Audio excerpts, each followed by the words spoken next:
Buenas tardes o noches, no sé lo que será. Eh, yo soy Andrés Velasco, decano de la Escuela de Políticas Públicas, y les doy la bienvenida a este evento, que a mí por lo menos me tiene muy entusiasmado y muy emocionado y muy contento. Hay cosas burocráticas que tengo que decir primero, así que las voy a decir antes de que se me olviden. Apaguen sus teléfonos. Eh, el evento va a ser grabado, no para dárselo a Trump, sino que para que podamos después hacer un video y que esté disponible para otra gente que no está aquí en la sala. Y además, Carolina, me corriges, esto se va a transmitir por el live streaming también, ¿no? Perfecto, así que hay gente en su casa que podrá, o en donde esté, que puede hacer preguntas cuando llegue el momento. Bien, a mí me toca presentar a mucha gente que viene a hablar al LSI y en general lo hago con entusiasmo, pero esta vez lo voy a hacer con un mayor entusiasmo y me atrevería a decir emoción, porque en este mundo en que la gente rara vez se ilumina o inspira con las personas en la vida pública, por ahí hay algunos y algunas que a uno lo iluminan y lo inspiran. Y por lo menos para mí, para la gente de mi generación, para la gente de Chile, me atrevería a decir que una de las personas que más nos ilumina y nos inspira es mi amiga Carolina Toá, que está aquí sentada en la primera fila. Carolina, muchas gracias por acompañarnos hoy. Para la gente de mi generación en Chile hay un momento más o menos imborrable. Cuando comenzaba en Chile el movimiento de retorno a la democracia, hubo una serie de programas en la televisión en que los políticos democráticos por primera vez en décadas tenían la oportunidad de hablarle al país. Y hubo uno en que se presentaba un partido nuevo que se llamaba el Partido por la Democracia, liderado por un señor de apellido Lagos, que después fue presidente de la República. Lagos fue a este programa con 2 o 3 colaboradores que eran conocidos, hombres, señores, mayores, canosos, y se hizo acompañar de una joven dirigente universitaria con el pelo corto, y nunca me voy a olvidar, vestida, me equivoco, rigurosamente de blanco, que tenía a esa edad 20, 22. Y yo por lo menos no tenía la menor idea quién era esta mujer joven, vestida de blanco, con el pelo muy corto de 22 años, que abrió la boca y habló con una seguridad y con una presencia. No, no estamos hablando del mundo actual, estamos hablando de un mundo en que había un señor que se llamaba Pinochet, que había un dictador, y hablar con seguridad y con certeza y con fuerza y con arrojo frente a la dictadura era una cosa increíble. Y esta mujer lo hizo a los 22 años. Para los chilenos presentes, ese es el famoso programa en que Lagos apuntó a Pinochet con el dedo, y la que estaba junto al lago, al dedo de Lagos, era Carolina. Desde entonces, no voy a leer el currículum porque sería muy largo, pero Carolina ha sido diputada, alcaldesa de Santiago, ministra vocera del gobierno número 1 de Michelle Bachelet, ahí coincidimos en el gabinete, y más recientemente ministra del Interior del presidente Boric y candidata presidencial en las primarias que ocurrieron hace, ¿qué es?, un par de meses, ¿no? Justo en junio. Lamentablemente no ganó. A mí me habría gustado mucho que ganara, pero la vida es larga y habrá otra oportunidad, digo yo, quién sabe. Pero la verdad es que, como lo dije al comienzo, su ejemplo de valentía y de liderazgo, de una mezcla muy inusual entre capacidades técnicas, voluntad política, arrojo, dedicación, encanto, para mí resulta muy inspirador. Y hoy día nos va a hablar de un tema que es espinudo, porque hay temas fáciles y temas difíciles, y hay algunos realmente difíciles. Y el asunto de la violencia y la delincuencia y el crimen organizado es muy difícil en todo el mundo. Se ha vuelto especialmente difícil en América Latina en años recientes. En Chile, donde en alguna época creíamos vivir en un país con poca delincuencia, ese país se acabó y la delincuencia hoy día es un problema mucho más agudo, pero no solamente la delincuencia pequeña, sino que la delincuencia de la violencia, las pandillas, los narcos, las ametralladoras, los ajustes de cuenta, los asesinatos alevosos y en público, en fin. Y eso ha tenido un efecto, de por sí eso es muy malo, pero además ha tenido un efecto en la política y en la psiquis nacional muy agudo y muy difícil. Y a Carolina le tocó estar en la primera línea de ese combate como ministra del Interior. Habiendo estado en el gabinete, les puedo decir que el único cargo mucho más difícil que ministro de Hacienda es ser el ministro del Interior, especialmente en las actuales circunstancias. Y a partir de esa experiencia, creo que Carolina nos va a hablar de cómo debemos pensar el asunto de la delincuencia desde una perspectiva progresista. Y me imagino, me adelanto a lo que nos vas a decir, creo, las dificultades que tiene el mundo progresista para enfrentar este asunto que no ha estado tradicionalmente en la agenda o en el ideario de los partidos de izquierda. El título formal de la charla es El dilema del progresismo frente a la inseguridad. Y en vez de tratar de adivinar lo que va a decir Carolina, voy a callarme yo, le vamos a ofrecer la palabra y le vamos a dar un aplauso de agradecimiento.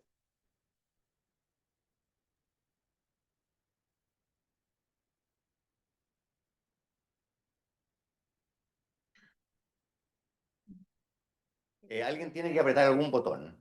Yo no sé qué botón hay que apretar, pero esa Que Carolina aparezca la sabe. presentación. Vamos a hacerlo. Oye, mientras aparece la presentación, muchas gracias por esta invitación, por esta oportunidad de hablar con ustedes de la reflexión que se hace después de tener una misión como la que tuve en el gobierno de Chile. Muchas gracias, Andrés, por esa presentación emocionante que realmente ya uno queda aquí un poquito turuleca, se dice en Chile, para partir.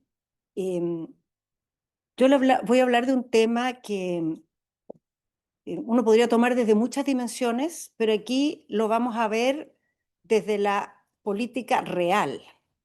Este es un caso sucedido hace no 1000 años, sino que en los últimos 3 años de un gobierno que debió enfrentar un desafío enorme en materia de seguridad que no se esperaba y que tomó una serie de decisiones, enfrentó una serie de dilemas, desafíos, problemas, tuvo una serie de logros, tuvo una serie de fracasos también, y yo voy a tratar ante ustedes de transmitir esa experiencia, ¿no? Y más o menos lo que yo he ido aprendiendo de esa experiencia en un camino que está en desarrollo, no concluido, pero creo que nos va a acompañar mucho tiempo más esta inquietud.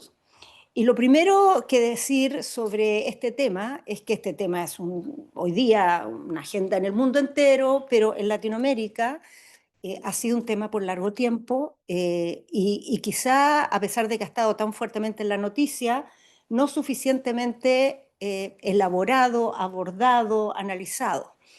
Eh, Latinoamérica es la región del planeta con más homicidios, es una región con unos niveles de violencia que saltan todas las expectativas que uno pueda explicar objetivamente en base a datos conocidos. Ahí usted tiene los datos que muestran cómo son las distintas, digamos, continentes en sus índices de homicidio, pero además al lado tienen un indicador de cómo eso se traduce en la percepción. La figura del lado muestra cuáles son los grupos de la población que se sienten seguros.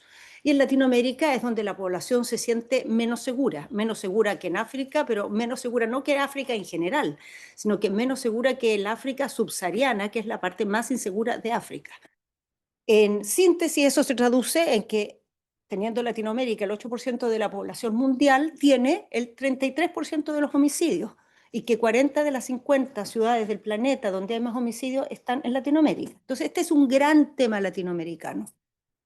Debiera estar en el corazón de cualquier proyecto nacional, de cualquier reflexión sobre el futuro de nuestros países, pero tiene algunas particularidades en Chile. Aquí ustedes ven dos figuras, en una se ve la victimización en Latinoamérica y en otra el índice de homicidio. La victimización no es tan distinta en los distintos países y no llama tanto la atención si uno la compara con otros continentes. Victimización es la cantidad de personas que es víctima de algún delito de cierta connotación en el último año. Lo que es muy notable es que hay algunos países de Latinoamérica que tienen unos niveles de homicidio muy por sobre los promedios internacionales, pero esto es muy desigual dentro de la región. La victimización es más o menos pareja, pero los homicidios, ven ustedes, están muy dispersos, y en esa dispersión Chile es de los países que tiene los niveles más bajos de homicidio. O sea, uno podría decir, viendo esto, Chile debiera ser un lugar donde este tema no es principal, donde este tema más bien se respira porque en relación a otro parece mucho menos grave. Y por mucho tiempo la aproximación técnica y política a este tema era esa. Miremos los números no nos hablan de una gran alarma. Pero hay detrás de esto cosas que debieron haber prendido las luces hace mucho tiempo y no las prendieron. Aquí ustedes ven una serie muy larga que viene desde la dictadura hasta hoy. La primera barra es en dictadura, la segunda ya es en democracia. Siempre en democracia, los ciudadanos, la mitad de los ciudadanos ha pensado que una prioridad del gobierno debiera ser la seguridad. Siempre. Ha sido una constante. Eso prácticamente no ha cambiado. Hoy día es un poco más, pero sinceramente no mucho más. Siempre ha estado alrededor del 50%. Siempre también ha pasado que con un nivel de victimización parejo, es decir, sin que cambie mucho la cantidad de delitos, la población, más del 80% de la población, cree año tras año que este año aumentó la delincuencia. Lo de arriba son la población que dice este año aumentó la delincuencia y lo de abajo es la delincuencia. La delincuencia está pareja, pero el 80% de la gente cree aumentó la delincuencia. Todo esto hizo por largo tiempo que la opinión política fuera aquí hay un problema de percepción. Y una y otra vez se repitió, aquí hay un problema de percepción. ¿Qué hay de distinto ahora entonces? Si siempre hubo esta idea de que había una gran percepción de alarma, ¿por qué ahora parece ser un problema más serio que antes? ¿Por qué ahora ocupa el centro de la agenda como nunca antes? ¿Cambió algo o no cambió algo? Y sí cambió algo, definitivamente. Lo primero que cambió, que hay que tomar nota, es que los niveles de miedo llegaron a ese punto. Aumentaron de manera sostenida y se mantuvieron arriba en los últimos años, muy por sobre el promedio del tiempo anterior. La población tiene miedo, esta es la población que tiene un alto nivel de miedo. Pero además, si ustedes se fijan, ahí vieron, lo estoy repitiendo, el gráfico de los homicidios, que aparentemente muestran a Chile más bien abajo, pero al otro lado tienen un estudio de hace poquito, del año 25, sobre la percepción de temor a nivel planetario. Y Chile es el sexto país del planeta con más temor. El sexto país del planeta. En Latinoamérica lo supera Ecuador, pero miren dónde están los homicidios en Ecuador. Hoy día Ecuador es el país en Latinoamérica con el más alto nivel de homicidio. Y Chile está ahí pegadito a Ecuador en términos de temor. ¿Por qué? ¿Por qué pasó esto? Bueno, pasaron dos cosas que cambiaron todo. Primero, en un nivel de victimización parecido, hoy día ni siquiera es, en los últimos años no son los años en que ha habido más personas víctimas de delitos. No, en años anteriores eran más aún. Pero el perfil de los delitos que conocemos y vemos, especialmente en las noticias, es distinto, porque aparecieron delitos que antes prácticamente no existían. ¿Qué delitos? Los secuestros, las extorsiones, el sicariato, la presencia mucho más masiva de armas de fuego, los ajustes de cuentas que se transforman en hechos noticiosos, las balaceras, que son un tipo de delito muy complicado porque casi no figura en las estadísticas, no tiene víctimas. Tú estás en tu casa, escuchas balazos, no has sido víctima de nada, pero estás aterrorizado. Y ciertamente también hubo un cambio en los homicidios, en la cantidad de homicidios y en el tipo de homicidios. Después les voy a explicar con más calma en eso, en qué consistió. Aquí algunos números que muestran, estos son los homicidios.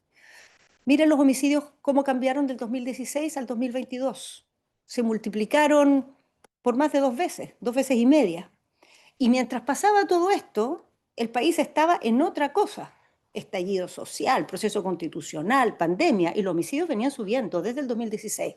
Si se fijan, los últimos años han ido bajando, pero han ido bajando manteniéndose todavía muy por sobre lo que era el promedio histórico. A la vez, el sicariato, o sea, perdón, el secuestro y la extorsión. El secuestro, miren el salto, gigantesco. Y la extorsión es un delito que casi no se denuncia, porque si tú estás extorsionado, si te dicen, si usted no me paga, voy a matar a su hijo, o sea, la gente que está con esa amenaza no denuncia. Así todo han aumentado mucho las denuncias, a pesar de eso.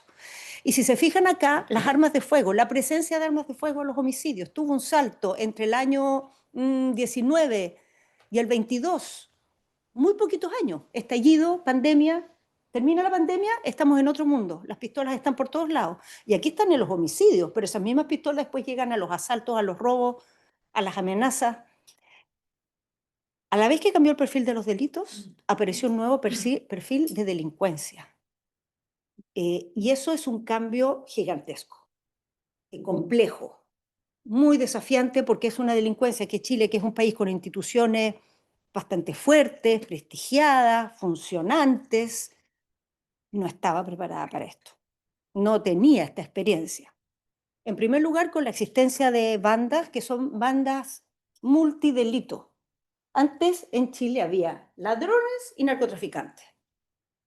Hoy día hay unas bandas que contrabandean con armas, las armas las ocupan para hacer extorsiones, con el dinero de las extorsiones compran droga, trafican con esas drogas, con la plata de las drogas arman operativos de migración irregular donde hacen trata de personas, esas personas después las ocupan en un mercado ilegal de comercio sexual y así una cadena con bandas que se relacionan además entre ellas, prestándose servicios unas con otras, relacionándose de forma mucho más compleja de lo que conocíamos en la delincuencia tradicional. Además son bandas con conexiones internacionales, que inician un delito en un país, lo terminan en otro, que se fugan al país del lado y los están esperando con los brazos abiertos y tienen ahí otro negocio armado, y desde ese punto de vista, para perseguirlos, se requiere un trabajo de colaboración, de coordinación con los países vecinos, en el cual había muy poca experiencia y mucha desconfianza, muchos celos, muchas distancias que no son fáciles de revertir. Además, es una delincuencia que, a diferencia de la anterior, no se suspende cuando la justicia actúa y los autores llegan a la cárcel. Estos son grupos que en la cárcel operan tanto o más, que tienen una capacidad de generar mercados desde el mundo carcelario, mercados criminales, de ocupar sus mismos compañeros de prisión para organizar sus delitos, de fidelizar ahí nuevos participantes en sus bandas, que ha hecho que el trabajo de los organismos a cargo de las cárceles cambie, el giro del negocio cambió completamente. Hoy día la gente que lleva a las cárceles tiene que tener sistemas de inteligencia, tiene que tener grados de capacitación que antes nunca fueron necesarios. Y esto, como les decía antes, en muy poquitos años. Es además una delincuencia que se vale de una contracultura narco que es popular, que tiene presencia en las comunicaciones legítimas, que es parte del mercado de la música, que es parte del mercado de la moda, que tiene una capacidad de cautivar por ahí, de reclutar jóvenes, de mostrarles perfiles, modelos atractivos de vida que son, por una parte, lucrativos, les da la posibilidad de ganarse la vida, pero por otra parte les hace parte de una comunidad cultural que tiene una especie de aceptación en la sociedad. En Chile, igual que me imagino que acá y que en todas partes, el reggaetón es la música más escuchada de una forma arrolladora, y dentro del reggaetón hay digamos, un género que se llama el maleanteo. El maleanteo es el reggaetón que se dedica a la alabanza de los maleantes, de los delincuentes, y eso lo cantan, podrían cantarlo nuestros hijos, mis hijos, o ustedes mismos. Ustedes mismos podrían cantar el maleanteo. Bueno, pero que es un cambio brutal. O sea, el mundo delictual en nuestro país, en Chile y en muchos países latinoamericanos, era un mundo sumergido. Hoy día es un mundo que hace gala de sus ganancias, de sus armas, de sus organizaciones, de su presencia en el territorio, y de esa manera genera intimidación, control territorial y también así logra reclutar nuevos participantes. Hace un tipo de violencia que tiene ensañamiento y genera intimidación. Nunca en Chile habíamos visto cuerpos desmembrados, autos que aparecían quemados con cuerpos adentro, personas que eran asesinadas después de ser sometidas a torturas por parte de bandas delictuales, sobre todo entre las mismas bandas. Ocupa herramientas que ayudan a mantener a las personas amenazadas, como la extorsión, el sicariato, el gota a gota, que es un sistema de crédito informal que hace del deudor una víctima que vive en el pánico, un tipo de delincuencia que no teme a morir, un delincuente que roba un celular, lo interceptan dos policías y no tiene temor de sacar una pistola, aunque sabe que le van a disparar de vuelta y que probablemente va a morir. Y lo hace, y eso ya a esta altura no es el crimen organizado, se contagia a la criminalidad común. al delincuente que conocíamos y más tradicional. Y ciertamente es un crimen organizado que termina contaminando o contagiando a la delincuencia que no es crimen organizado, al delincuente habitual. Lo que ven ustedes al ladito en chiquito, todas estas son bandas que han aparecido en el último tiempo y que hace 5 años jamás habíamos escuchado mencionar y que hoy día están en las noticias de manera cotidiana. Esto pasó en Chile con un contexto, además, que agravó, hizo más aguda la experiencia de la sociedad de vivir este fenómeno. Ese contexto fue todos estos fenómenos al mismo tiempo. Empezaron los homicidios a aumentar el año 2016 y entre el 18 y el 22 tuvimos un estallido social, tuvimos la pandemia, tuvimos 2 procesos constitucionales fallidos, una sociedad entera que se volcó a crear una nueva constitución y 2 veces no le gustó lo que le propusieron y la rechazó. Tuvimos un fenómeno explosivo migratorio que hizo que en muy poquitos años alcanzamos índices de migración que otros países han madurado después de décadas de procesos migratorios graduales. Tuvimos en ese mismo periodo una fragilidad de la situación económica después de la pospandemia que hizo que los chilenos volvieran a revivir traumas que parecían olvidados, como por ejemplo la inflación. La inflación que todos los días en la mañana hace a la gente mirar qué pasó con los precios, eso era algo que una generación no lo había conocido jamás. Bueno, se volvió a vivir. Tuvimos un rebote de un proceso que por muchos años fue exitoso en Chile, de reducir los asentamientos informales. Y hoy día en Chile hay más asentamientos informales y más familias en asentamientos informales de los que nunca hubo. En un Chile que es más rico que nunca, en un Chile que tiene más capacidades que nunca, hay más personas en campamentos que nunca. O sea, que nunca desde el retorno a la democracia. No quiero hablar de tiempos anteriores. Y a eso, estos cambios en la delincuencia que les digo, y el desprestigio y desapego con las instituciones y la política que ha acompañado todo esto. Aquí algunos numeritos de eso. Miren, estos son los campamentos. Uno es las familias y otro es la cantidad de asentamientos. Miren cómo bajaron, cómo llegaron a estar muy controlados y cómo se dispararon hacia arriba y en los últimos años vuelve a ser un problema gigantesco que tiene superadas todos los instrumentos de la política pública. Lo de la izquierda, lo de la derecha en realidad, son los hechos violentos en la macrozona sur. En Chile hay un conflicto entre el Estado y el pueblo mapuche muy antiguo, hay orgánicas radicales que ejercen acciones violentas, y las acciones violentas llegaron a sus puntos más altos el año 2021, 2022. En la misma periodo pasó todo. En los mismos años, 21-22, todo esto se juntó. Y seguimos. Miren la población extranjera en Chile cómo cambió. Esto es desde el año 1885 hasta hoy. Este es el año 2017. Miren lo que pasó entre el 2017 y el año 2020. Esto es una cosa que tomó una aceleración impresionante. ¿Y cómo se traduce eso en el clima de la sociedad? Aquí ven ustedes en esas barras la gente que cree que hay grandes problemas, hay grandes conflictos con las personas migrantes. Entre los que creen que esto es un problema muy grave y los que creen muy fuerte y otros creen que es fuerte, hay sobre el 80% de la población que siente que hay un problema de convivencia con la migración. A la vez, miren ustedes lo que ha pasado con las instituciones. Eso ya lleva mucho tiempo, desde antes, pero las instituciones son las que tienen que enfrentar esto. En Chile, todas las instituciones, el gobierno, el parlamento, el poder judicial, la fiscalía, están con niveles de evaluación bajísimos y las policías están evaluadas por los cielos. Para el estallido social se deterioraron y mejoraron, 2 años después estaban de nuevo muy arriba. Entonces, ¿cuál es la percepción de la gente? La policía hace su trabajo, el poder político es el que tiene la culpa. Los tribunales, la fiscalía, los gobiernos, el parlamento con las leyes que hacen. Y a este otro lado está lo más triste de todo. Hoy día en Chile hay un auge del partido más derechista, más conservador, que aquí ustedes lo ven, es el que tiene más apoyo en la población, 6%. Y de ahí todo para abajo.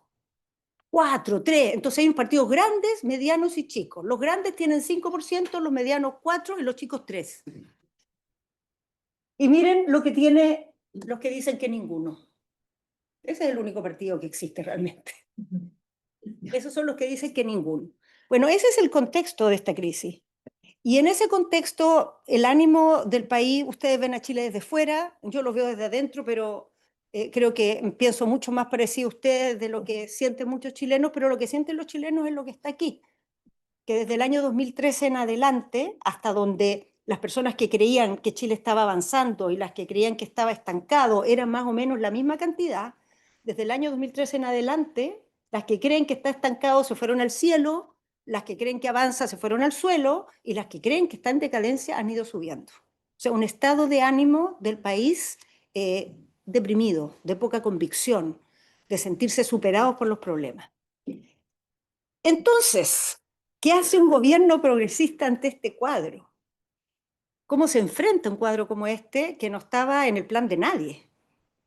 El gobierno del presidente Gabriel Boric fue elegido en medio de un jolgorio que fue el post-estallido social, una idea refundacional, una idea de cambiarlo todo, unas ganas de cambiarlo todo, y se encontró después con un país con miedo, que lo que quería era seguridad y que tenía una gran desconfianza en la política y las instituciones. La verdad es que hay muchas razones y buenas razones, no saquemos de esta presentación una conclusión en contrario, para decir que los problemas de seguridad son hijos de la desigualdad y de la pobreza. Hay una correlación absoluta donde uno vaya y vea nuestros países. Cuando más se hicieron seguros fue cuando aumentaron la escolaridad, fue cuando mejoraron las condiciones de trabajo, fue cuando empezó a haber servicios sociales más sólidos. Pero eso era en el siglo XX. Hoy día hay otros fenómenos, hay otras dinámicas que explican este movimiento. Entonces, sí es verdad y es cierto que la desigualdad y la pobreza favorecen la desigualdad, también es cierto que la inseguridad, también es cierto que la inseguridad favorece la desigualdad y la pobreza, porque las personas de menos recursos son las principales víctimas de la inseguridad, son las que tienen menos condiciones para defenderse y son las que además más les impacta en su vida vivir con inseguridad. Una mujer que vive con inseguridad tiene miedo de volver del trabajo a su casa, tiene miedo de poner a sus hijos en un colegio porque están a una cierta distancia, tiene dificultades y probablemente se va a ver restringida a ejercer sus libertades más básicas porque la calle es una amenaza para ella. Una persona de recursos que tiene inseguridad contrata un servicio de seguridad, se mueve en el auto en lugar del transporte público, cambia sus horarios y se organiza de otra manera. Pero además sucede lo que está en la tercera de estas líneas, que la inseguridad no solo favorece la desigualdad y la pobreza, sino que además conversa muy mal con la democracia y la cohesión social. Porque cuando hay mucho temor en una sociedad, los seres humanos, como todos los mamíferos, cuando tenemos miedo se nos activan unos sistemas. Tenemos una respuesta de alerta, de protección, que nos pone en modo de emergencia. Y en ese modo de emergencia, en primer lugar, somos muy reactivos. Quien tenga un perrito acá sabrá cómo actúa un perrito cuando tiene miedo. Los seres humanos no somos muy distintos. En segundo lugar, piensas en ti y en tu familia y nada más cuando te sientes amenazado. En tercer lugar, generas sentimientos de desconfianza que son muy difíciles de combatir porque estás desde el miedo. Incluso si el raciocinio te dice, no debería, yo debería confiar, no puedes, el miedo te lo impide. Entonces tiende a pasar que cuando hay mucha inseguridad, las dinámicas de cohesión en una sociedad y los valores, las reglas del juego que le dan lugar a la convivencia se ven fragilizados.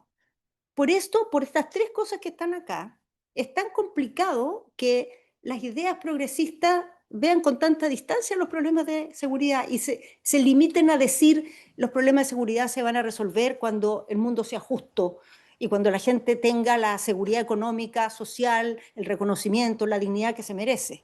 Porque en el intertanto las personas se empobrecen por la inseguridad, porque en el intertanto es difícil lograr esas políticas por la inseguridad, porque en el intertanto la democracia se fragiliza cuando las personas se relacionan desde la inseguridad. Entonces, un primer dilema que el gobierno debió tener ¿es progresista o no es progresista preocuparse de la seguridad? ¿Tiene sentido o no tiene sentido suponer que la seguridad es una agenda de derecha? ¿De dónde viene esta idea que la izquierda conversa mal con la seguridad? Si en realidad en la inseguridad su agenda no tiene ninguna posibilidad. y si quienes quiere cuidar y quienes quiere promover son los principales afectados por la inseguridad. El ciclo con el que esto pasó fue el siguiente. El gobierno del presidente Boric fue electo el año 22 con una agenda más bien de tipo refundacional, de cambios radicales, con una distancia y una posición muy crítica con las policías, con una cierta simpatía con los movimientos radicales, muchos de los cuales tenían agendas violentas.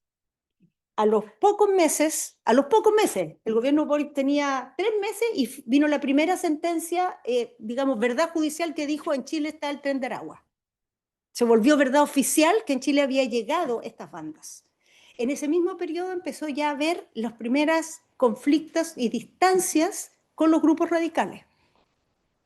El gobierno asumió y lo primero que hizo la ministra del Interior fue ir a dialogar a una comunidad radicalizada que ha estado vinculada a acciones violentas, fue con toda su, digamos, escolta a juntarse con los dirigentes y la recibieron a balazos. Tuvo que salir de vuelta. Y empezó a ver en todos esos meses, bueno, lo que es la realidad, que un gobierno que está a cargo del orden público se tiene que hacer cargo del orden público y no puede simpatizar con aquello que lo vulnera. A poco andar, se empezó a percibir que este ciclo de inseguridad económica y esta presencia de estos crímenes más graves habían cambiado el estado de ánimo de la sociedad. Ya no solo no quería refundación, sino lo que quería era seguridad. Lo que quería era estabilidad. Lo que quería era salir de este estado en que nos encontrábamos, en que todo estaba en discusión y toda idea o toda posibilidad era una alternativa posible.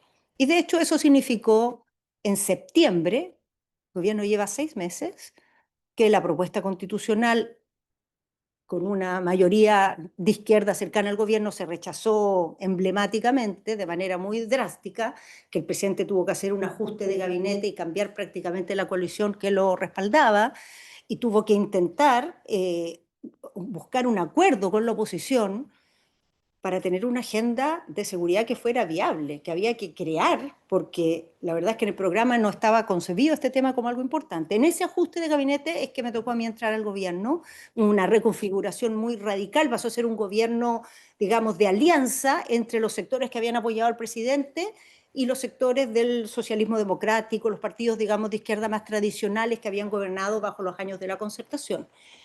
Pasó poquito tiempo después de eso cuando el intento de acuerdo con la oposición fracasó.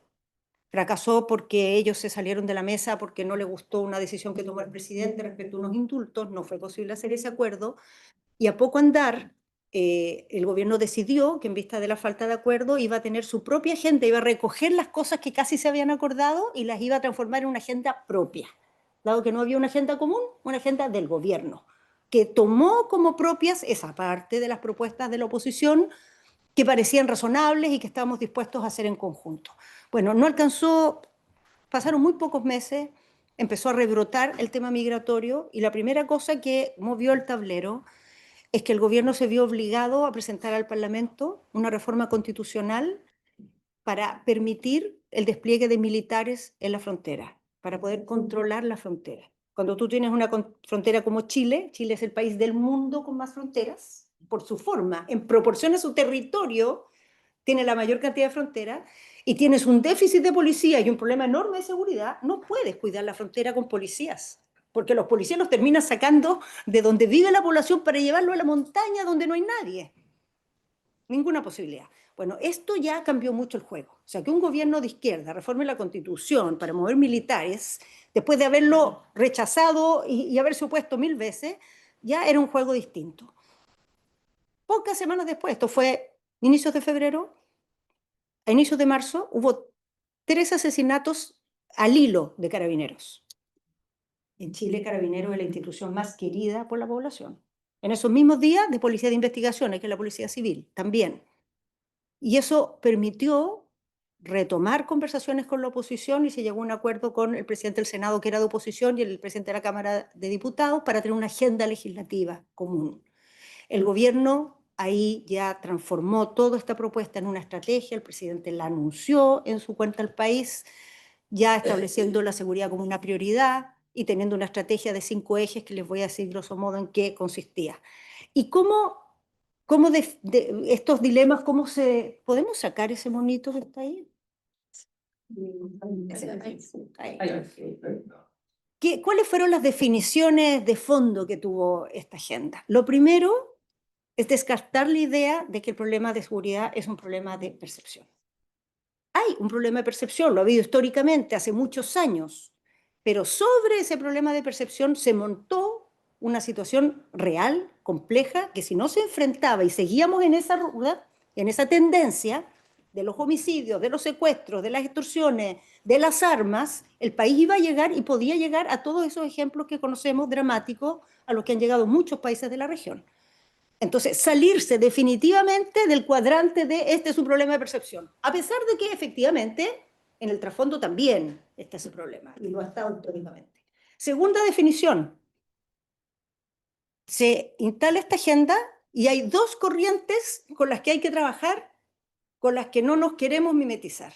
Una es la ola populista, el populismo penal, la idea de que la solución a la seguridad es simplemente darle manga ancha a la policía y a extender las condenas, que es la agenda natural, casi yo diría instintiva que los seres humanos tenemos, pero que toda la evidencia del planeta, sin duda ni matiz, dicen que no es el camino para enfrentar la seguridad. Pero así como se rechaza la ola populista que está en todas partes, se rechaza también el complejo progresista que estaba muy presente en la alianza de gobierno. El complejo progresista es distancia y desconfianza profunda con las policías, es pudor a ocupar el ejercicio de la fuerza por parte del Estado, es desencuentro o poca simpatía con el concepto del orden como algo que es propio de tu adversario y no tuyo. Y es ese complejo en una sociedad como la chilena, siempre tenerlo ha sido un problema, pero cuando la seguridad llega a ser tan prioritaria como fue, se volvió simplemente inviable. Entonces, estas dos cosas, que era la oferta puesta arriba de la mesa, no, el gobierno va a tener una agenda fuerte, pero no va a ser ni una ola populista y se va a desembarazar de todo complejo progresista. Tercero, combate frontal a la nueva criminalidad. La nueva criminalidad en manos principalmente de crimen organizado, contagia a la criminalidad chilena, pero en origen crimen organizado, en gran parte instalado a partir de bandas que vinieron desde fuera, pero que ya se instalaron en el país. La tendencia natural, y tiene toda la lógica, es pensar, si uno quiere evitar tener bandas de ese tipo, hay que prevenir. Y ciertamente hay que prevenir, pero una vez que ya se instalaron, ya no hubo esa prevención. Cuando una banda está operando, la tienes que desarticular, la tienes que poner presa. No puedes prevenirla. Tarde para eso. Podrás prevenir para que no lleguen otras. Pero en primer lugar, tienes que desarmar las que están. Quinto, sexto, ya no sé en qué número estamos. Las policías se las apoya, pero también se las controla. Esta idea de que apoyo a la policía es sin control y que control de las policías es que quiere decir que tú no las apoyas, es que es una ridiculez. Las policías más fuertes del mundo tienen control. Y las policías sin control terminan en debilidades enormes. Caso dramático es lo que pasó con la policía chilena en el estallido. Nunca la policía ha tenido menos apoyo ciudadano, nunca ha terminado más debilitada que en ese momento, por el hecho de que no hubo capacidad de ponerle realmente una orientación políticamente clara a cómo enfrentar una situación tan crítica de desborde social como se vio en ese momento. Búsqueda de acuerdos es una necesidad pragmática porque tenemos minoría en el Parlamento, pero no era solo eso. Si uno se propone, en Chile llegamos a ocupar el concepto de la seguridad como pilar del proyecto país. Si uno quiere que la seguridad sea parte del proyecto país, lo que hace en seguridad tiene que ser fruto de acuerdos amplios. No puede ser porque tuviste una mayoría y 2 votos que conseguiste por aquí y por allá, porque eso es frágil. Y esas instituciones que se crean así no perduran y no maduran y no dan frutos. Entonces, construir acuerdos para sacar esta agenda. Y último, esa agenda tiene muchos elementos, de hecho se hizo con el aporte de muchos sectores, pero su corazón, no solo legislativo, también en la gestión, en los recursos, es el fortalecimiento institucional. Ustedes van a ver muchas veces cuando un gobierno se ve apurado por la seguridad, que lo que hace es que crea un programa, que el ministro va a terreno con las policías, se pone un chaleco de antibalas y bueno, aquí está, esta es nuestra política de seguridad. Pero eso puede ser parte de una estrategia, puede servir para mostrar voluntad política, pero la seguridad se enfrenta con instituciones capaces de manera permanente, con las capacidades suficientes, con la seriedad, con la articulación, con la tecnología, con todo lo que corresponde. Y la apuesta en Chile fue poner a las instituciones a la altura de lo complejo que es este desafío. Y bueno, con muchas herramientas. Al centro, el reforzamiento de las instituciones, pero eso incluye una agenda legislativa fuerte, se crean nuevas instituciones y se fortalecen las que hay. Las que hay, la policía, la fiscalía, se crean nuevas, la Fiscalía Supraterritorial, la Agencia de Ciberseguridad, el Ministerio de Seguridad, bueno, el Sistema de Inteligencia del Estado que todavía está en proceso, el Servicio de Reinserción Juvenil, instituciones nuevas que no existían, recursos, estrategia especial para la frontera, herramientas especiales para el crimen organizado, apuesta también en prevención en cosas que son clave, territorial, niñez principalmente, tecnología e inteligencia. Tecnología e inteligencia es algo que estaba fuera de la conversación en Chile. Inteligencia en los países que tenemos un fuerte componente de desconfianza es muy difícil de fortalecer, porque todo el mundo teme que esa inteligencia fuerte se pueda emplear mal. Y temen los de izquierda y los de derecha, por distintas razones. Pero sin inteligencia, ante una complejidad, una criminalidad compleja, sofisticada como esta que tenemos hoy en el mundo, ninguna posibilidad de tener éxito. Inteligencia significa inteligencia al viejo estilo, digamos, de agentes del Estado, pero también inteligencia económica. Ocupar la información fuerte, el Estado chileno es fuerte en esa materia, tiene información de impuestos internos, de la Comisión de Mercados Financieros, ocupar eso para perseguir el delito. Porque fundamentalmente el crimen organizado es un gran negocio que mueve dinero. Son economías criminales que si uno persigue el televisor y no la plata que está detrás, el desgaste y el riesgo es muy grande y el resultado es más bajo, que si se hace cargo del flujo de dinero que está detrás de todo eso.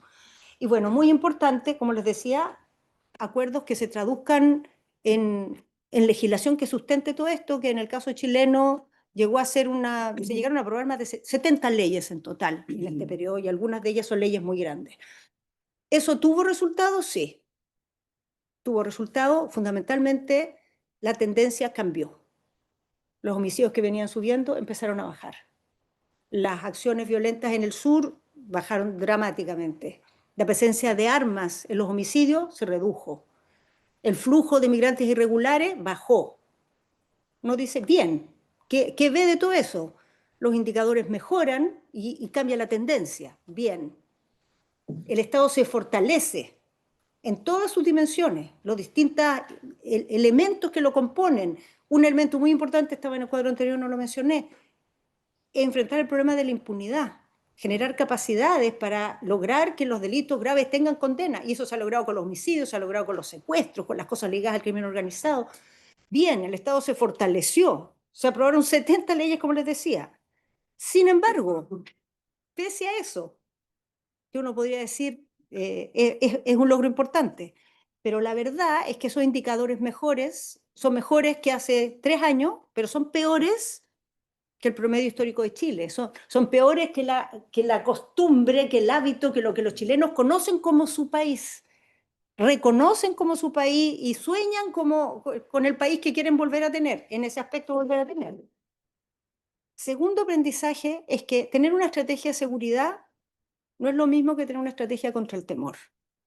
Y si bien el gobierno decidió tener una estrategia de seguridad que saliera del cuadrante de que este es solo un problema de percepción, también la inseguridad tiene una dimensión de percepción que es importante, que requiere sus propios instrumentos para enfrentarse.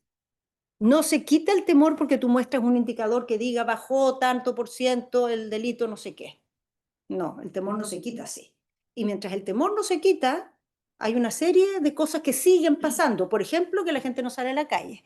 Por ejemplo, que la noche está vacía. Por ejemplo, que hay desconfianza. Por ejemplo, que las personas están reactivas, como mamíferos que somos. Tercero, tener una política seria, fortalecer las instituciones, ser constante y apostar al trabajo, digamos, sistemático, compite con la expectativa Bukele que hoy día tiene la población. La expectativa Bukele que hace que un país que tenía sobre 100 homicidios cada 100.000 habitantes hoy día presenta números de 2,5. Con un costo gigante, ciertamente, pero que cuando hay temor, la gente está dispuesta a pagar muchos costos. Entonces, esa es la realidad del clima que vivimos hoy día los chilenos. Cuando les preguntan cuál es el ideal de liderazgo que usted quisiera para el gobierno, el ideal que más respaldo tiene es el ideal Bukele. Cuarto, que es muy importante, es que aquí hablamos varios elementos de contexto, pero hay uno que no mencionamos, que con el tiempo nos dimos cuenta, que la delincuencia se vincula a delitos, pero se vincula también a un clima de violencia que tiene muchas otras expresiones que no son delictuales. La violencia en los colegios, la violencia del espacio público, que después de la pandemia y el estallido, el espacio público quedó destrozado, las ciudades en mal estado, con una sensación de abandono, que ha sido lento de recuperar, se ha ido recuperando, pero todavía sigue siendo un problema. Bueno, la violencia digital, que es una cosa en que la gente vive constantemente, y la violencia de género, que no es ni un tema nuevo, ni un tema mayor que antes, pero es un tema del cual hoy día hablamos como nunca, y por lo tanto tenemos más conciencia que nunca, y lo sentimos como una amenaza mucho más inminente que cuando este tema no se hablaba y estaba invisibilizado. Ciertamente hay que decir que con temor la gente tiene desconfianza. Y cuando hay temor y un gobierno dice, bajaron los datos, lo primero, bajaron los indicadores, lo primero que la gente dice y cree es, no es verdad, no es verdad. Que siente eso como una operación comunicacional. Y a veces tener logros se transforma en un problema en este sentido, porque se disocia el discurso de quien está a cargo de la percepción de las personas. No hay que olvidar que estamos en un momentum en todas partes de tipo ultraconservador, en que es muy fácil decir es poco, se debió haber hecho más, debió ser más duro, fueron garantistas. A pesar de todo, seguir diciendo son blandos, eso cae en un terreno fértil. Y por último, muy importante, es que a pesar de todo esto, Chile es un país donde no hay espacio y no hay eh, receptividad a los discursos de autotutela. En Chile la gente quiere que el Estado sea más fuerte, no quiere defenderse sola. Con todo lo que ha pasado y con los discursos pro armas que tenemos y actores políticos que van muy bien a las encuestas, que son partidarios y promueven que la gente se arme, la gente no se ha armado.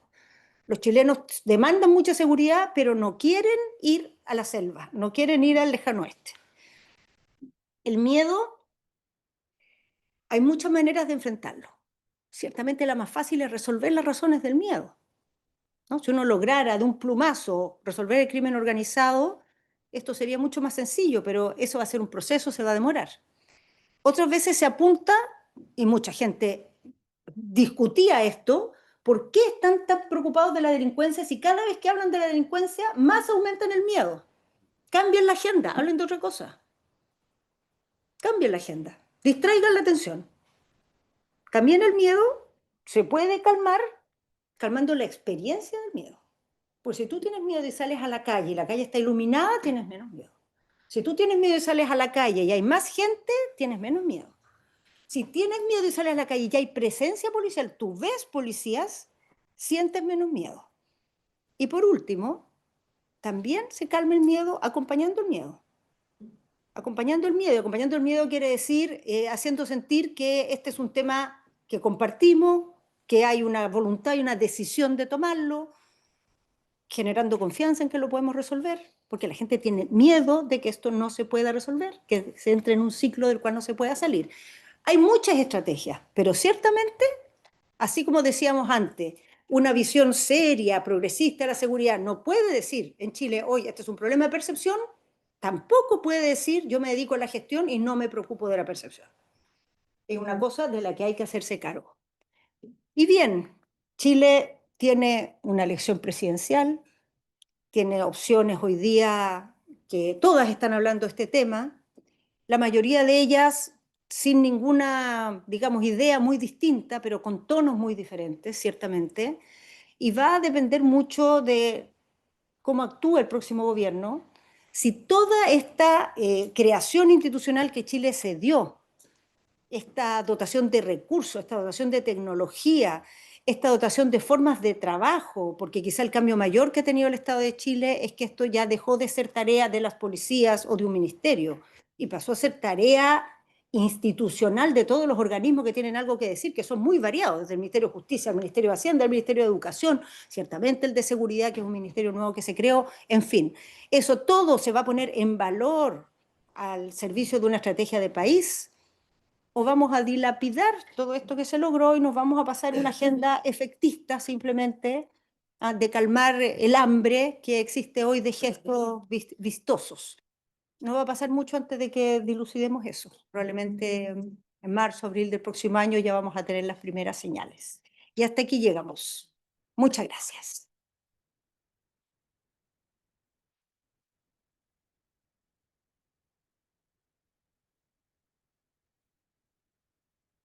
Buenísimo, muchas gracias. Ustedes podrán ver que yo tenía expectativas, las expectativas no eran injustificadas. Gracias, Carolina. Tenemos media hora más o menos, y yo voy a hacer dos preguntas solamente para que después ustedes puedan intervenir. Eh, Mi primera pregunta va a ser filosófica y la segunda va a ser política. Me imagino que muchos van a hablar de la agenda más concreta. En fin. Una cosa que no dije, como entre paréntesis, es que Carolina sacó adelante una agenda legislativa muy importante, pero era políticamente muy importante. Porque podría contar un poco quizás cómo lo logró, cómo logró en esa política de la seguridad que es muy difícil. A ver, mi primera pregunta tiene que ver con las raíces de por qué al mundo progresista le cuesta tanto hablar de eso. Y permíteme 30 segundos de una digresión filosófica. La razón por la cual los estados existen es porque la alternativa al estado es el caos. Y la definición más básica de un estado es que el estado tiene el monopolio de la fuerza. Y por lo tanto, si uno piensa que el progresismo tiene cierta simpatía hacia el Estado, uno supondría que el progresismo quiere un Estado más fuerte. Y se da la paradoja que no hay Estado más débil que el Estado que pierde el control de las calles y pierde el control de la seguridad.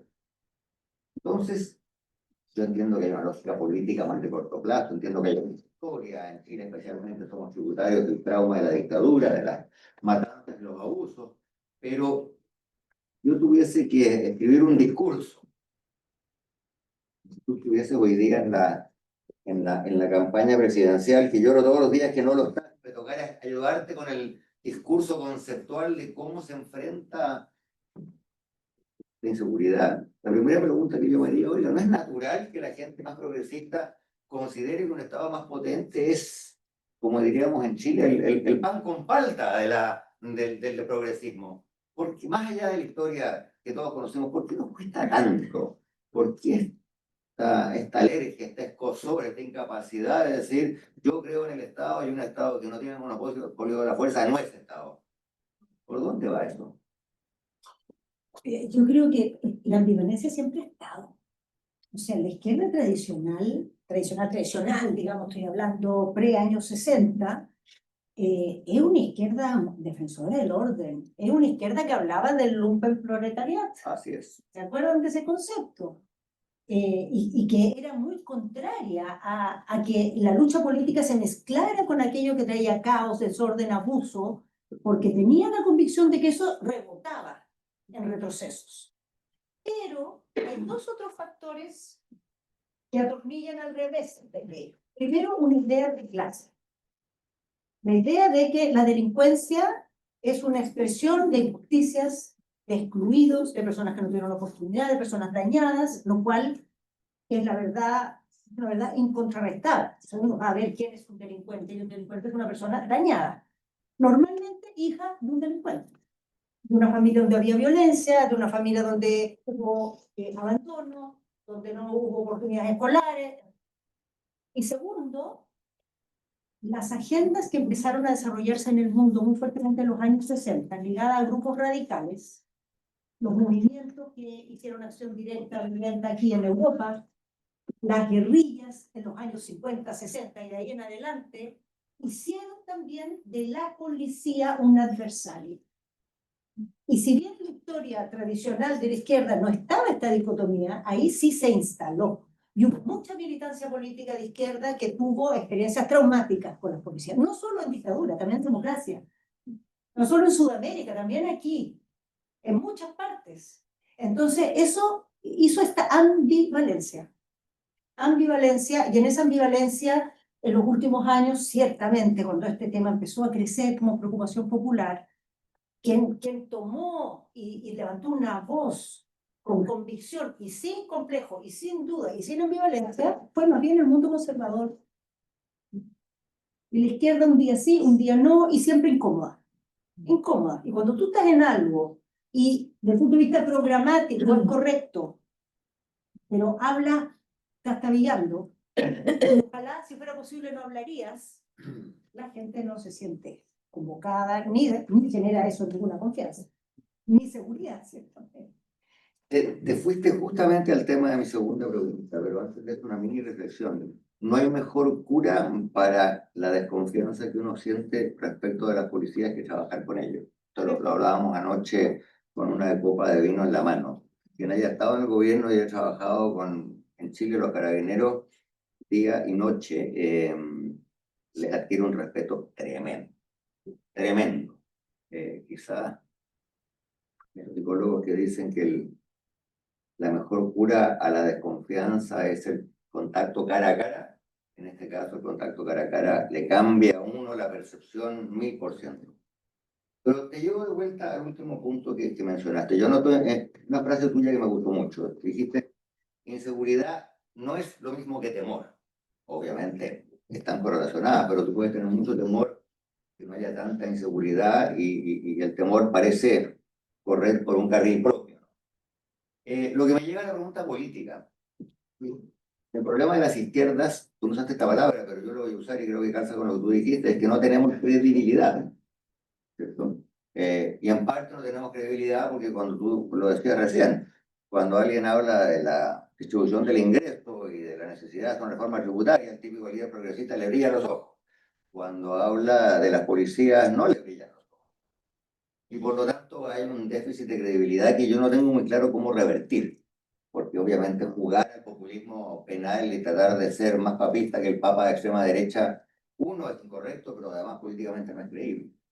Ahora, por otro lado, y a esto es lo que te quiero preguntar, me parece a mí que podría haber una oportunidad aquí, porque si efectivamente el combate contra la delincuencia necesita de acciones duras, y esas acciones duras no van a contar con el respaldo de la población si el gobernante es muy de derecha, puede que haya una cierta credibilidad o legitimidad más que credibilidad del mundo de la izquierda. Este es el clásico síndrome que uno le enseñan en ciencias políticas de que solo el presidente Nixon pudo ir a China, ¿no?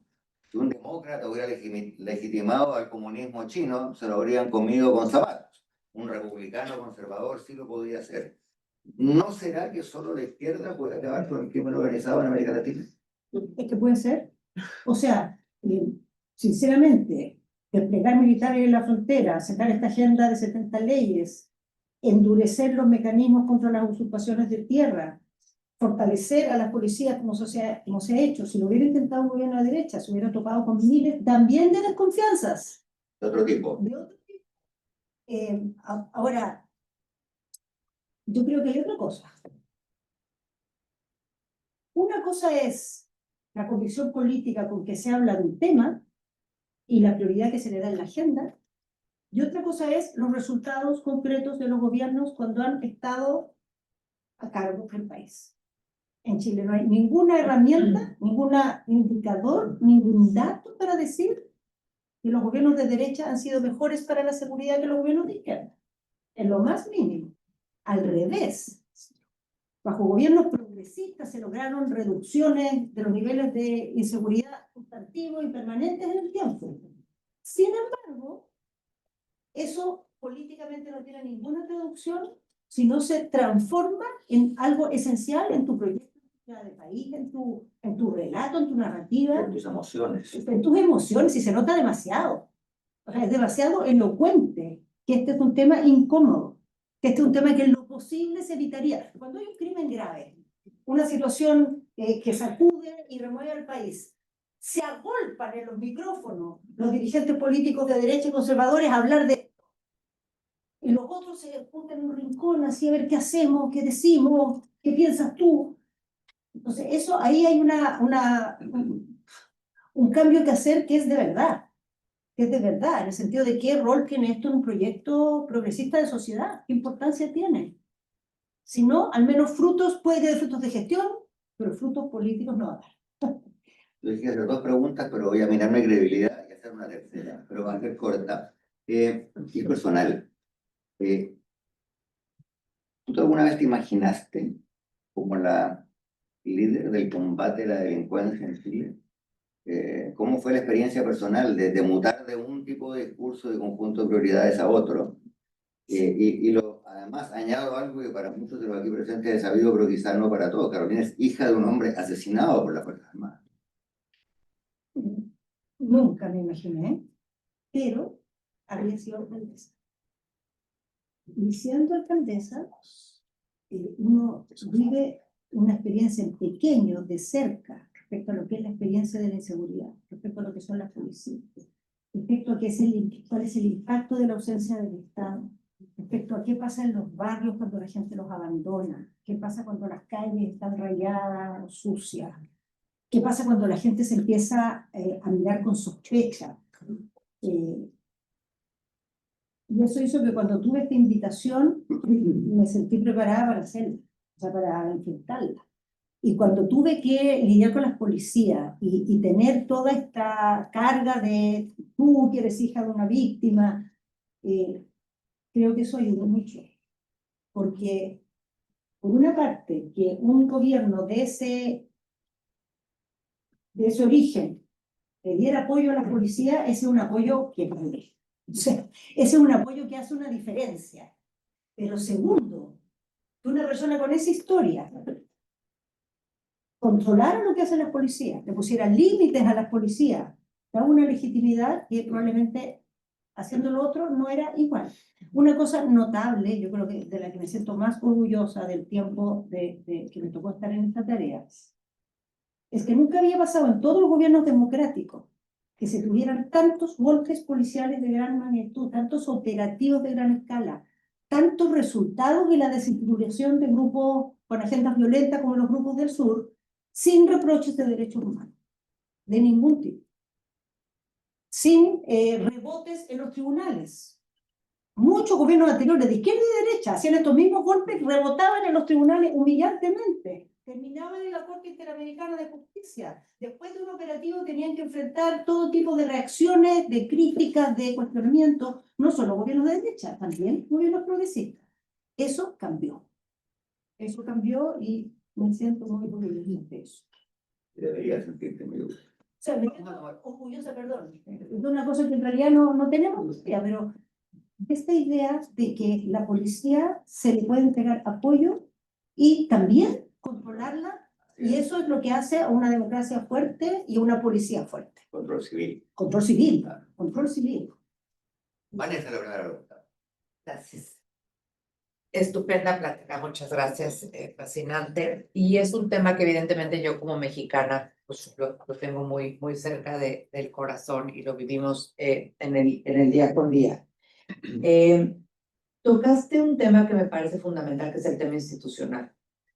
Y si hubieras seguido en una gráfica que pusiste, había una escala superior del deterioro, que es cuando la criminalidad trastoca las instituciones, cuando carcome las instituciones, cuando infiltra las instituciones. Entonces hay un poco lo que ya se siente es que ya no hay vuelta atrás, porque tú pusiste ese punto como el punto pivotal. O sea, tú todavía puedes fortalecer las instituciones para utilizarlas como el elemento estructural de la estrategia en contra de la inseguridad, ¿no? Y en contra del crimen organizado y lo demás. Un poco la pregunta es, ¿qué vislumbras hacia adelante en Chile respecto de las instituciones? y si las sientes blindadas, ¿no? Porque en algún momento uno podría pensar que en democracia pues las instituciones están blindadas, pero luego hay muchos retos para que esto continúe así, ¿no? Entonces, si estás de acuerdo que este es el centro de la estrategia y que esa sería la etapa siguiente del deterioro, entonces, ¿qué esperas hacia adelante para el, digamos, el fortalecimiento institucional que siga permitiendo un avance en este sentido en Chile? Las instituciones no están blindadas. O sea, lo que tienes al frente es muy poderoso, tiene mucho dinero, o sea, es demasiado dinero. A favor, hoy día Chile tiene una política nacional contra el crimen organizado que tiene 10 ejes, y uno de los 10 ejes es esto.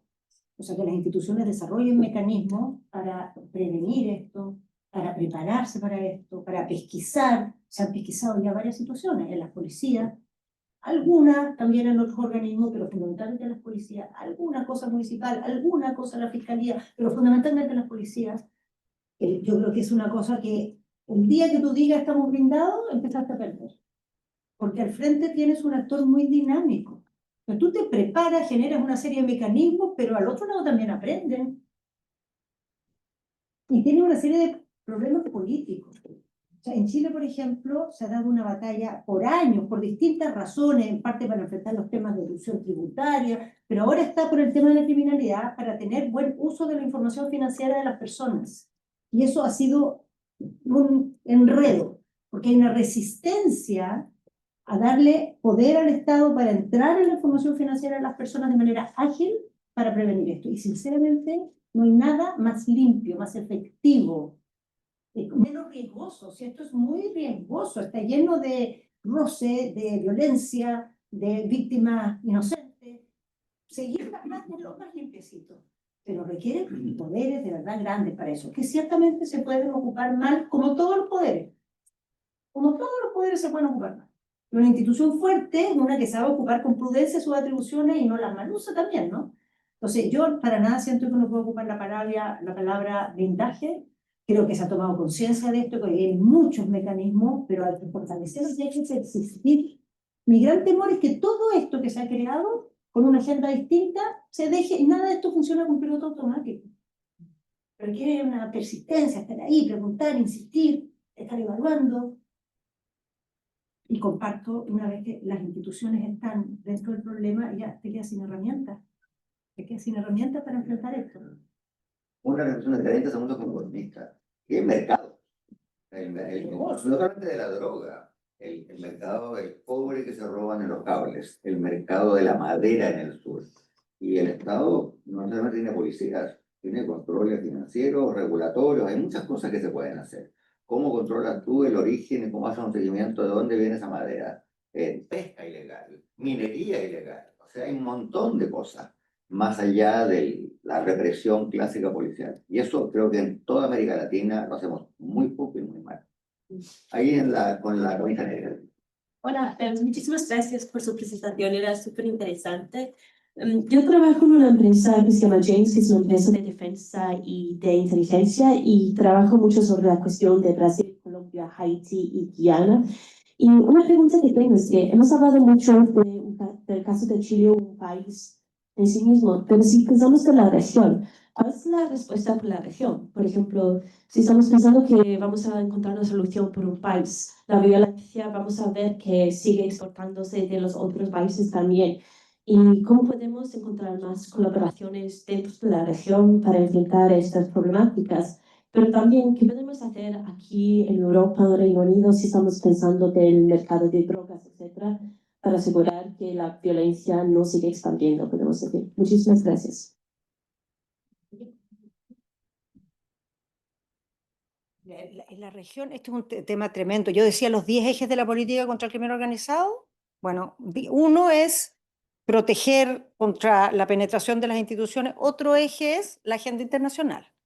Porque esto es un fenómeno, es un mercado global. Tú no lo tratas solo, pero además tiene características particulares que requieren trabajo conjunto. Creo que la más evidente es la frontera.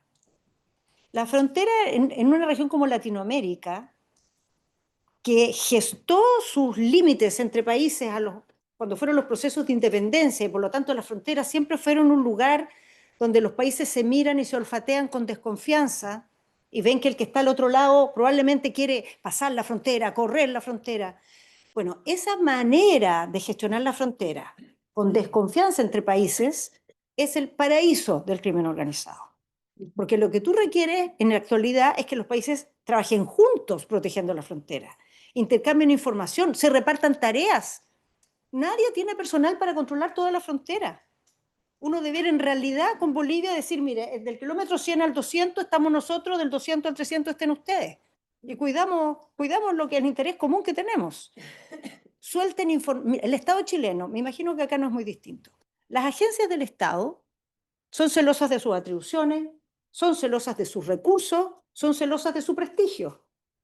No quieren soltar ninguna de estas cosas. Y todo el combate al crimen organizado requiere trabajar juntos, intercambiar la información, compartir los créditos, compartir los fracasos. Esto también pasa con los países. Con el país de lado tienes que compartir información. Con el que te mirabas antes con la nariz fruncida, decimos nosotros, así como de mala gana, ahora tienes que soltarle tu información crítica porque la necesitas para trabajar juntos. Hay temas que evidentemente requieren un trabajo conjunto y que están muy ligados a estos fenómenos que son los temas migratorios. O sea, Latinoamérica tuvo, ustedes vieron los datos de Chile y ya ni les digo los de Ecuador. O sea, lo que es en Ecuador el fenómeno migratorio en poquísimos años. Y en una migración así de masiva, gran parte de ella sucedía de manera informal. El crimen organizado se mete entre medio, tiene todas las facilidades y además genera todas las condiciones para que haya xenofobia porque la gente confunde y sospecha de todos los migrantes. O sea, es un tema explosivo. Ningún país lo puede resolver solo. Ningún país lo puede resolver solo, no hay ninguna manera.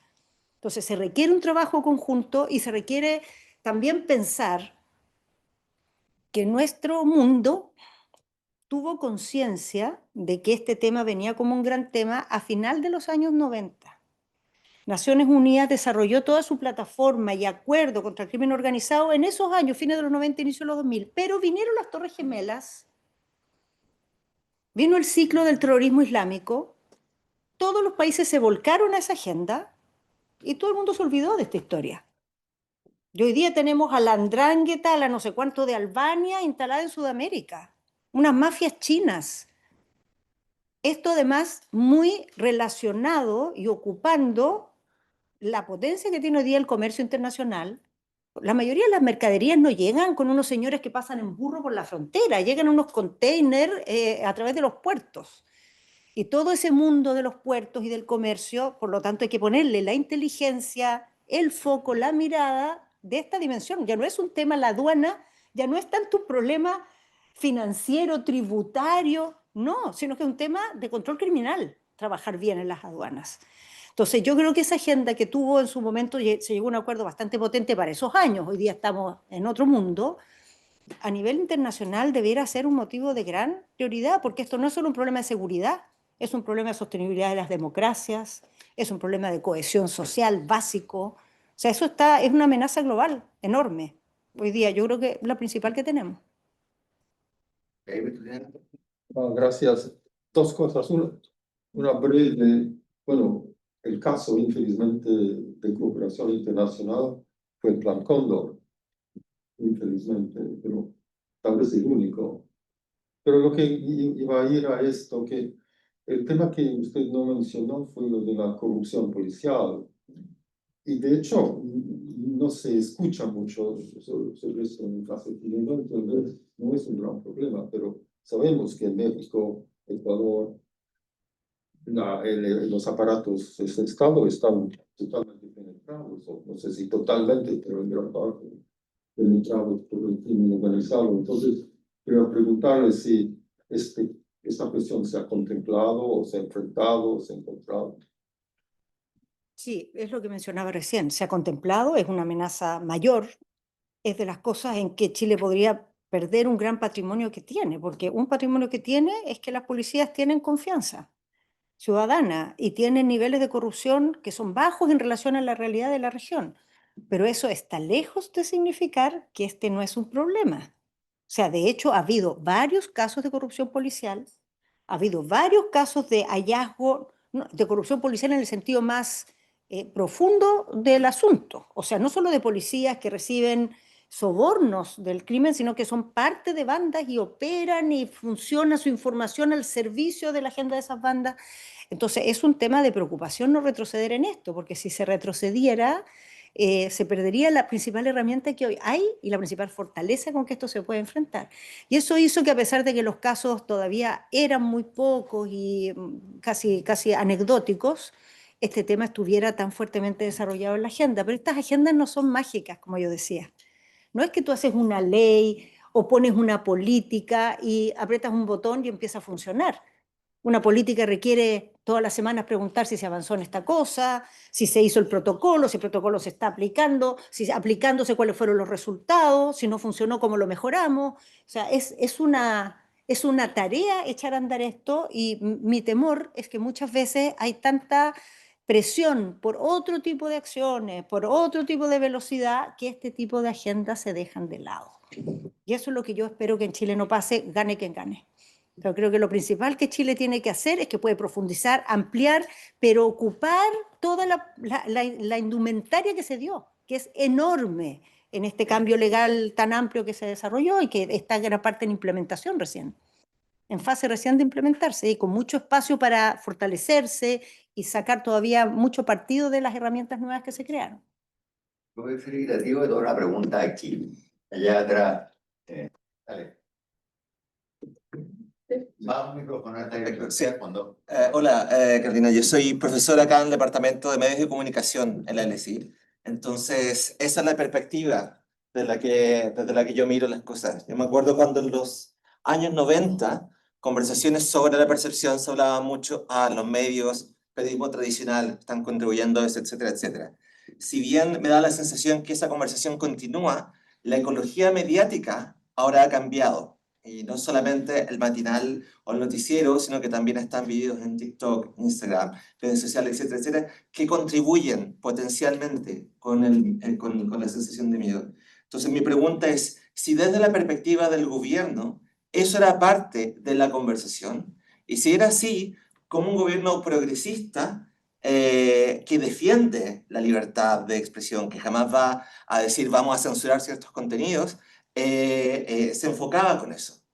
Gracias. Sinceramente, si soy bien sincera,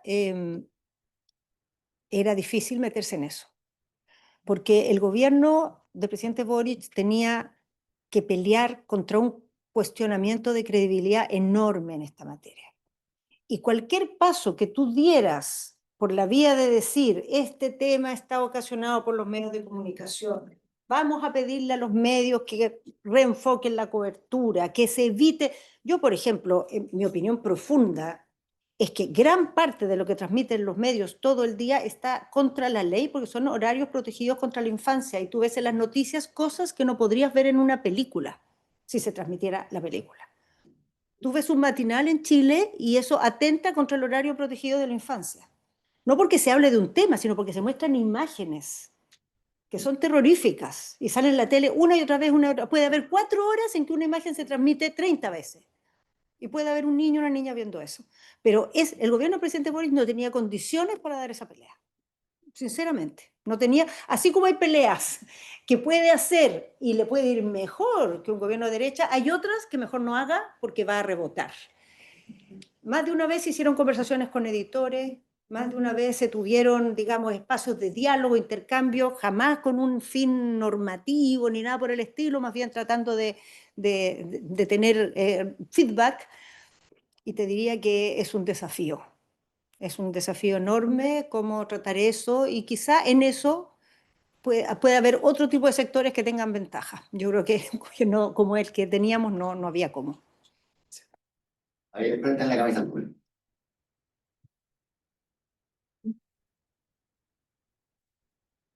Yo soy Juan David, soy de la maestría en políticas públicas y soy colombiano y he sido periodista la última década justamente cubriendo América Latina y me llamó mucho la atención que mencionaste dentro de los elementos a tener en cuenta la expectativa Bukele, algo que yo vi los últimos 4 años casi que en todos los países de América Latina, un discurso que relativiza los derechos humanos para garantizar la democracia. Y desde mi experiencia como colombiano también vi en los últimos 3 años con el gobierno de Gustavo Petro una relativización de ese principio de con los delincuentes no se negocia. En un intento de negociar con las bandas delincuenciales urbanas en Colombia, que para tristeza de los colombianos no ha funcionado muy bien, contrario a lo que podrían decir quienes defienden el modelo de Bukele. Pero lo que quisiera preguntarte es, ¿cómo te posicionas y cómo crees que esta relativización de los derechos humanos para garantizar la seguridad del modelo Bukele o la relativización de con los delincuentes no se negocia por parte del presidente Petro en Colombia deberíamos estar teniendo en este instante? Bueno, creo que es un problema mayor, no solo para la estrategia de seguridad, que se esté instalando una ola en el mundo que hace cada vez más personas pensar que los derechos humanos es algo que favorece a los delincuentes y no a las personas comunes. Que los derechos humanos son para los que violan la ley y no para los que quieren que se cumpla la ley. Que el debido proceso es algo que solo favorece a alguien que es culpable. Que el debido proceso no está hecho para defender a los inocentes, sino para que se aprovechen los culpables. Que son conquistas civilizatorias que costaron siglos, que costaron vidas y que hoy día no valen nada. Ahora, si llega a pasar eso, si llegó a pasar eso en El Salvador, después de superar los 100 muertos cada 100.000 habitantes, yo puedo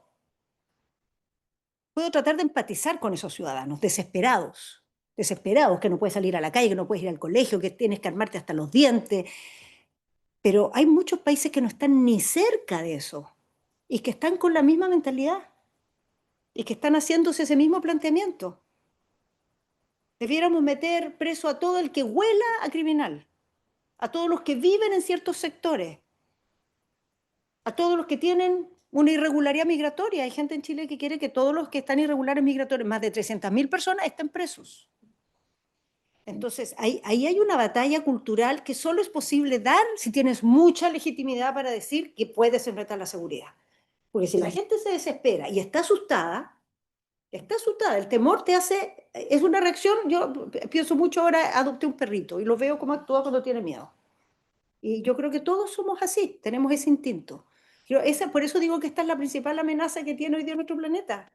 Porque lo que está en juego no es la seguridad, es la democracia, los avances civilizatorios que significan el debido proceso, los derechos humanos, en fin, la independencia de la justicia.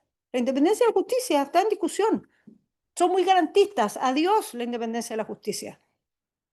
Ahora, negociar, yo nunca voy a ser la persona que dice que no hay que negociar, pero creo que con el crimen organizado no es el camino a negociar. O sea, yo creo que gente que tiene una agenda política y tiene herramientas discutibles, tú puedes negociar.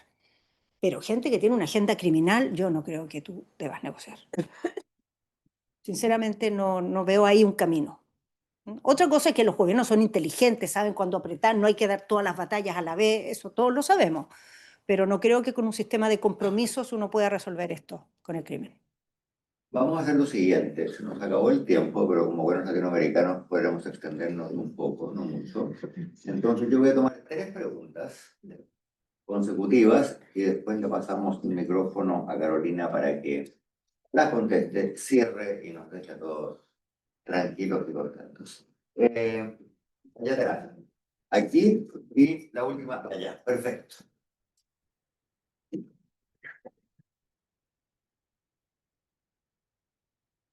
Gracias. Hola Carolina, bueno, muchas gracias por tu presentación. Mi pregunta, yo te quería llevar un poco al estallido social, a octubre del 2019 y solamente enfocándonos en la parte de seguridad y de delincuencia que vimos ahí, sobre todo de la delincuencia más grave, las quemas de estaciones de metro, entre otras. ¿Qué crees tú que estuvo detrás de eso? Como mencionaste, fueron grupos radicalizados, locales, fueron grupos del extranjero, fueron gobiernos del extranjero, como se ha hablado, como algunos han dicho, etcétera, etcétera. Y pensando para adelante con un potencial gobierno de Kast, ¿tú crees que podamos volver a ver ese tipo de cosas? ¿Se vuelven a repetir? Gracias.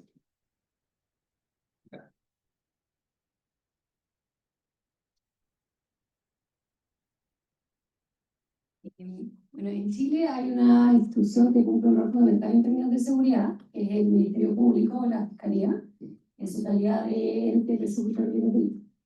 Entonces mi pregunta es, ¿cómo se lleva la relación entre el Ministerio del Interior y ahora el nuevo Ministerio de Seguridad con la Fiscalía para lograr implementar de forma eficaz la agenda de seguridad del gobierno, pero al mismo tiempo resguardando la autonomía y la imparcialidad que requiere el cumplimiento de sus funciones? Y en particular considerando que ambas instituciones tienen ciertas facultades de dirección y control sobre las policías. Muchísimas gracias. Mi pregunta es sobre un tema un poco más polémico, pero que se habla últimamente mucho en Latinoamérica, que es la militarización del Estado y las fuerzas públicas. ¿Usted cree que en un país como Chile este puede ser un modelo de seguridad útil y que se pueda implementar, por ejemplo, con un gobierno progresista? Las tres preguntas, Carolina, y cualquier cosa que quiera añadir para hacer. Estallido, la principal explicación es un efecto mariposa. Es una cosa que mueve otra cosa y que eso gatilla otra cosa y se juntan muchas cosas, pero no hay un plan, no hay una coherencia, no hay una planificación. Esto empieza por unas radicales que incendian una estación, esos radicales le avisan a otros amigos, entre medio se meten las barras bravas, se corre la bola y empieza una fiebre, quememos esta estación, quememos esta estación, quememos esta otra estación, se pliega movimiento social, grupos radicales, barras bravas y delincuencia.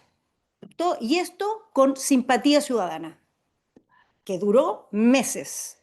Yo creo que todos los esfuerzos por darle esto una explicación planificada, centralizada, todas han rebotado, pero en el vacío más absoluto.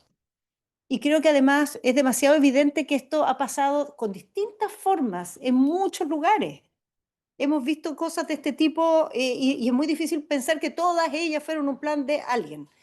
Ahora, dicho eso, una vez que tú empiezas a ver que existe este efecto y que pueden darse estas dinámicas, no es algo que uno pueda excluir, que eso vaya generando una enseñanza para estar provocando, encendiendo estas llamas, digamos, intentando que prendan. Si alguien intentara prender una llama como esta, nuevamente, por ejemplo, en un potencial gobierno de José Antonio Kast, puede hacer acciones violentas, puede tener una cadena de gente que responde un llamado y haga varios atentados o acciones al mismo tiempo, pero creo que no hay ninguna posibilidad que sostenga un apoyo ciudadano por meses como tuvo el estallido.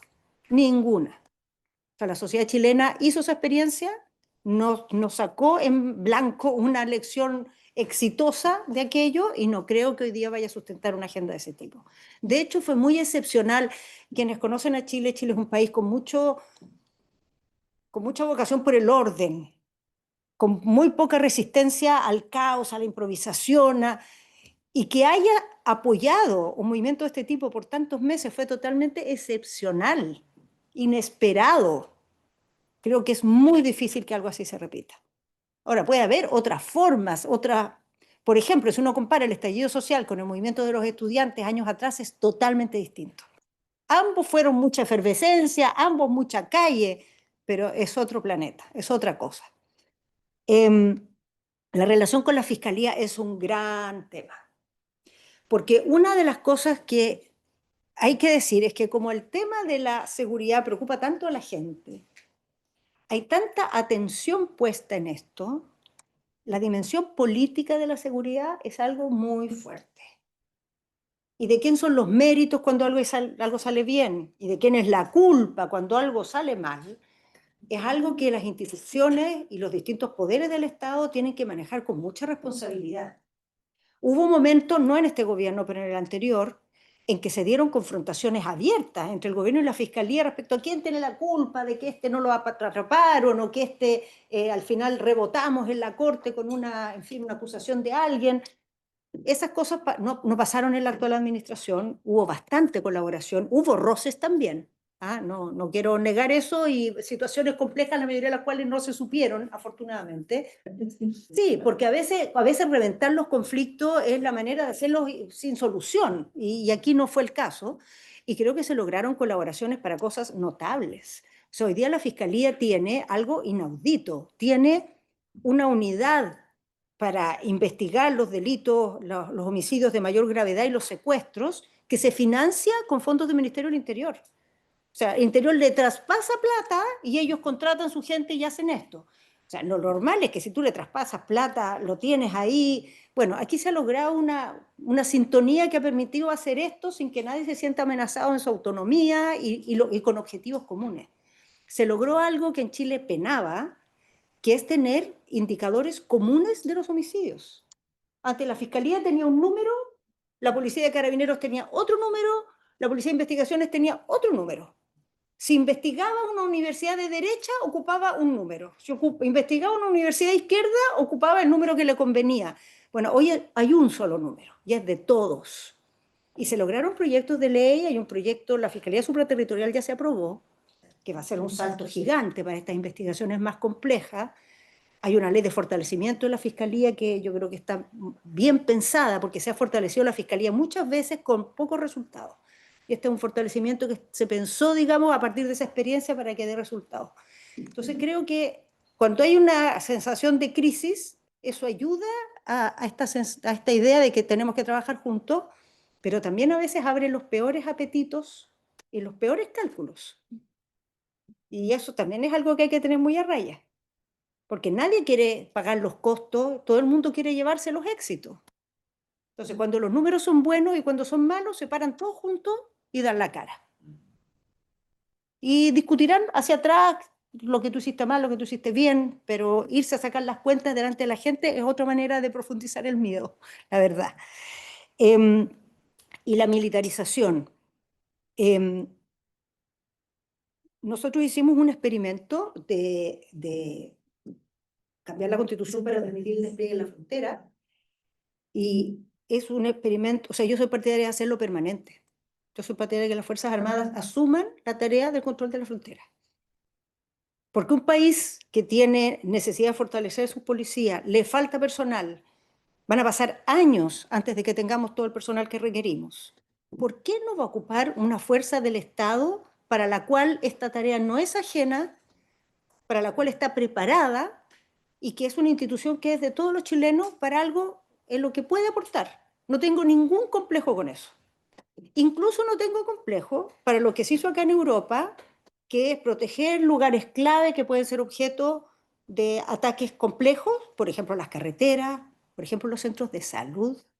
Los centros de salud en Chile, yo no sé, esto me imagino que pasa en muchos lugares, los centros de salud viven unas situaciones extremas. Cuando llega un herido que es miembro de una banda, detrás de ellos llegan la banda completa, todos armados, intimidan a los usuarios, a los doctores, si quieren llevar los cadáveres, es batalla campal en los centros de salud.